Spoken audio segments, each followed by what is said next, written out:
Good morning, church. I'm doing a talk on drugs and drug abuse. As a community, we see very many young people going to drugs as a result, maybe for dealing with traumas or anything, but we want to show how we as the parents and here in Brigade, the officers, we try to teach the children how they should avoid this at all costs, because the damage is far much worse than the good feeling that comes with the use. So drugs is a term that we use to define any substance that affects both the mind and body, and the prolonged use has very many effects, and eventually, most of the time, it leads to death. And I want to talk about why teens and youths choose to do these drugs. You find that maybe they feel mature. They feel like only grown people are the ones who do this. So they want to feel better about themselves, and they choose to do drugs for seeking the feeling of maturity or to feel cool also. And we find that people who use drugs most of the time are people who are seeking attention from others. So peer pressure takes a very big portion of this. And we find that children, one starts and the others follow because they want to fit in with the others and they don't want to be left out. So peer pressure may cause a lot of our children and youths to go to the way of drugs. And sometimes boredom, because maybe they don't have enough activities to do. Because they leave home, they go to school, they come back home for the holidays. Maybe they don't want to attend the church activities, and you find that they find their friends who are using, and they might end up going in the same path. And sometimes the parties they attend, we should be careful where we are allowing our children to go. Because if you just allow your child to go and hang out with whoever, you might find that whatever birthday party they are attending, there's substances there that they may be introduced to, and it will start with just a trial phase, just a trial and error, and then they get addicted to it. And also, like I said, dealing with traumas. Maybe they experienced something in their childhood, maybe from school or maybe from home, from the people we allow in our homes. So traumas can be in various forms. It can be emotional damage. It can be physical abuse. So we should be careful of the people we let around our children and the things we expose our children to, even through the television. And also influenced by family. We have relatives who use, and it might influence our children because maybe they want to be like them, because maybe there's an image that they see from them that they want to pick up, and it's never a good thing. And some of the risk factors that bring about the use in teens and youth is the friends who use, the influence, like I said, peer pressure, and absence of healthy recreational activities. As parents, it's okay to go out and hang out with your child every once in a while. I get there's work, I get you can be busy at times, but you make time for a bonding session. You teach your child something, a sport or anything. And even here in church, they can come to Brigade, learn in an instrument in the band, or they can also do the activities that church school does. That's why the retreats are there, that's why they have Bible study, that's why they have VBS. That's what it's meant to do, to keep them busy so that they don't find other alternatives.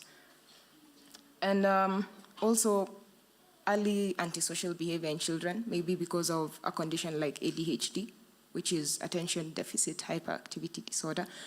It can cause children to feel neglected, maybe because as a parent unawakashifu sana when they are being a little bit rowdy as a child, and they tend to push back. So you find that when they're growing up, they try to find something to fill a void that you have blocked. Also, parental drug use. There are parents who do use, or relatives who are close to the children who use, and that may influence the child to copy. Because children, as they grow up, they imitate what they see. So if you expose them to that as a parent, there's a tendency that they will copy and take in what you are doing. Also, academic failure or stress that comes with it. If a child is in school, maybe in university especially, and they have a supplementary or a retake, they're wondering where the money will come from to get another exam. Or maybe they just failed and they think they didn't do good enough. Sometimes the stress may take over and the anxiety, and they choose to resort to drugs. Also, a favorable attitude towards drugs. We see adverts advertising various fancy alcohol and a lot of things. And they see it's not sold to people under the age of 18, but you will obviously find channels where they can get to them. But the image that is portrayed is that it makes you feel high, it makes you feel happy, it makes you feel nice, and they want to follow that. Also, prenatal exposure. For mothers who use, they can transfer some illnesses like fetal alcohol syndrome, which may lead to the child wanting to feel something that they felt even before they were born. Also, family management problems. We find that defining rules in the house helps a lot. So if you do that, you find that your child may grow to be with good morals and values, and they may avoid such things. Also, monitoring. If you monitor your child well enough, you might find that you will prevent it before it gets to a certain point or before it even happens. And also, discipline. You need to teach your child how to follow maybe the Christian way, which is better, because they will have principles that will guide them away from these things. And negative communication patterns also, avoid them. Because if you have negative talk to your child, there's a lot that children take in. So you need to be mindful of what you are saying to your child, even in times of anger. And drug abuse is preventable, but drug addiction is not preventable, or is not treatable, rather, curable. So you find that we'll have rehabs. I am personally an intern at a rehab right now, and it's sad to see very many young people coming in, and there's a lot of potential in them, but it's not utilized because they resorted to drugs. You find a very, very smart person has been reduced to a point where they're being unable to just hold a pen and write because of how shaky their hands are, and it's sad to see. So drug addiction is incurable, but in rehabs, it's treatable. You can take your child to therapy, and they will have the help they need. So therapy is used maybe to help them get rid of, first of all, the thing that caused them to start in the first place. If it's a trauma, you can go to therapy and deal with it, and maybe you find that they'll have a better view of life and won't resort to that. And you can also find that it helps them maintain a drug-free life, and also achieving a productive functioning. Because let me give you the example of the place I said.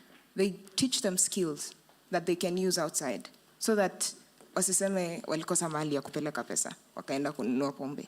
Because learning certain things, maybe you can start a business and it will boom and you will have a good life, because you won't have anything obstructing you. Because sometimes even maintaining a job when you are using substances is very hard.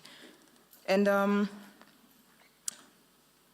as drug abuse being preventable, we need to teach our children about the risks that I just mentioned. Talk to them and show them that if you avoid this path, then you won't be able to go to this way. And also involvement in their activities. Teach them these healthy things. Teach them a sport. Teach them a talent, maybe a skill that you have. Teach them how to cook, even if it's a boy.